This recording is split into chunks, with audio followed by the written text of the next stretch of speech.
Hello students, मैं श्री दीपचंद चौधरी महाविद्यालय ललितपुर से और आपका श्री दीपचंद चौधरी महाविद्यालय ललितपुर में बहुत बहुत स्वागत है। आज हम होम साइंस सब्जेक्ट में जो आपका बीए थर्ड सेमेस्टर है उसमें हम एडोलेसेंस पढ़ रहे हैं, यानी किशोरावस्था। तो आज हम उसमें देखेंगे कि किशोरावस्था की क्या विशेषताएं होती हैं, तो उनकी कैरेक्टरिस्टिक्स के बारे में हम जानेंगे। तो इसमें जो सबसे पहली जो विशेषता है वो हमारी होती है adolescence is a period of changes, यानी कि किशोरावस्था जो है वो परिवर्तनों की अवस्था है, क्योंकि इसमें काफ़ी चेंजेस होते हैं इस अवस्थाओं में। इसमें और बालक इसमें क्या है, धीरे धीरे जो है मैच्योरिटी को प्राप्त करता है।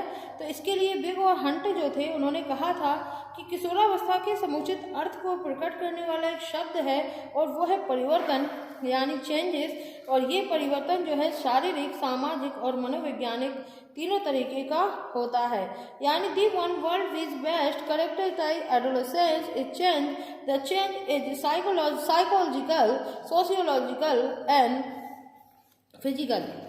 तो इस तरीके से जो है ये होता है। और इसमें जो है सबसे बड़ा जो परिवर्तन होता है वो होता है शारीरिक परिवर्तन, क्योंकि इसमें जो है बालक और बालिकाओं में जो है पूरी तरीके से जो उनकी मैच्योरिटी होती है उसको ये लोग प्राप्त कर लेते हैं।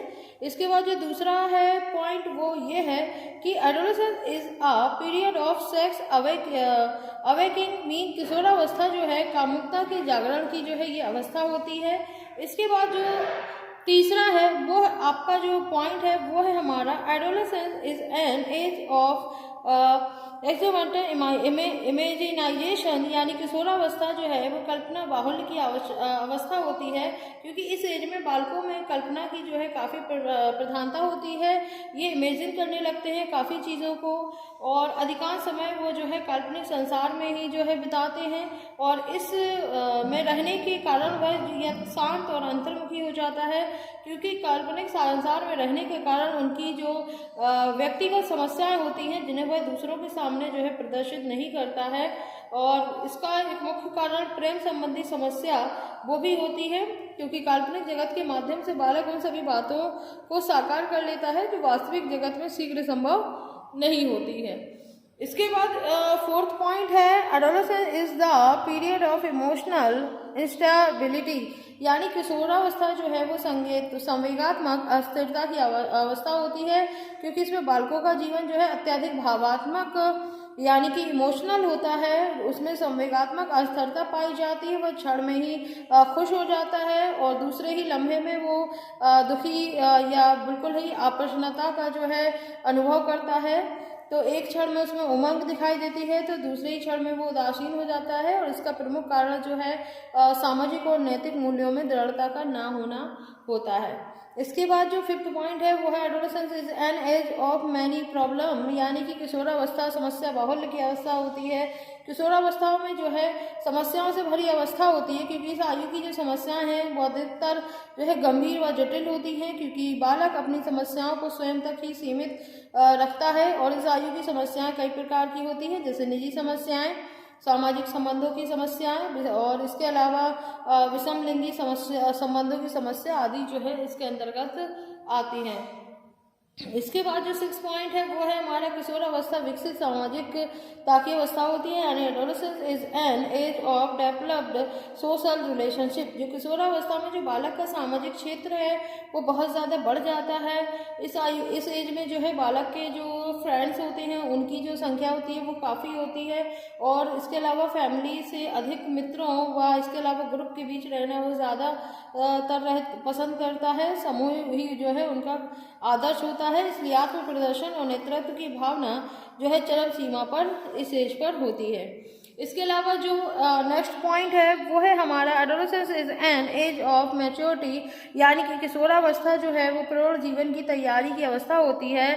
और क्योंकि इस अवस्था में जो सोशल और मेंटल इसके अलावा फिजिकल ये तीनों तरीके के विकास होते हैं, जिसमें व्यक्ति में शारीरिक व मानसिक परिपक्वता पर काफ़ी ज़्यादा गहरा प्रभाव पड़ता है। इसके बाद जो नेक्स्ट पॉइंट है वो है हमारा adolescence is age of storm and stress, क्योंकि इसमें जो है तनाव और परेशानी जो है काफ़ी हद तक बढ़ जाती है। इसलिए किशोरावस्था ये वाली जो अवस्था है क्योंकि इसमें ज़्यादा काफ़ी चेंजेस होते हैं। तो इस अवस्था में शारीरिक और मानसिक परिवर्तन इतनी स्पीड से होता है कि बालक और बालिका एकाएक इन नए चेंजेस के साथ जो है समायोजन नहीं कर पाते हैं, जिससे वे परेशान और बहुत ज़्यादा स्ट्रेस लेने लगते हैं।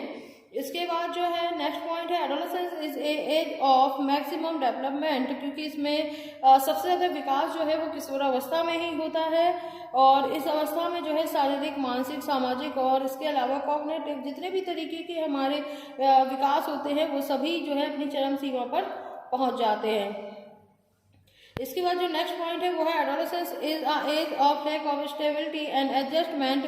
किशोरावस्था जो है वो स्थायित्व और समायोजन की कमी की अवस्था होती है, क्योंकि जिस प्रकार जो है संसार में आने के बाद शिशु नए वातावरण के साथ जैसे ही शीघ्रता के साथ जो है समायोजन नहीं कर पाता, उसी तरीके से जो किशोर बालक या बालिका होते हैं वो भी जो है तुरंत ही समायोजन नहीं कर पाते हैं। इसके बाद जो नेक्स्ट पॉइंट है वो है हमारा हीरो वर्शिप वाला कि adolescence is a age of hero worship. किशोरावस्था या एडोलेसेंस जो होता है वो विकसित सामाजिकता की अवस्था है, क्योंकि इसमें जो है किशोर बालक इसी क्रम में समाज के अनेक व्यक्तियों के संपर्क में आता है, जिनमें से कुछ व्यक्तियों की व्यक्तित्व से वह प्रभावित होता है और अपने जीवन को उठाने के लिए जो है इन्हें अपना आदर्श मानता है। और इसके साथ ही साथ जो है अपने इसका आदर्श जो है माता पिता होते हैं, जैसे कि पेरेंट्स हैं, फ्रेंड्स हैं, टीचर हैं। इसके अलावा जो नेता होते हैं, लीडर होते हैं, उनके भी जो है नाटकीय पात्र हो सकते हैं, वह इन्हें आदर्श मानकर अपने जीवन में सफल बनाना चाहता है। तो इस तरीके से ये जो है एडोलेसेंस की हमारी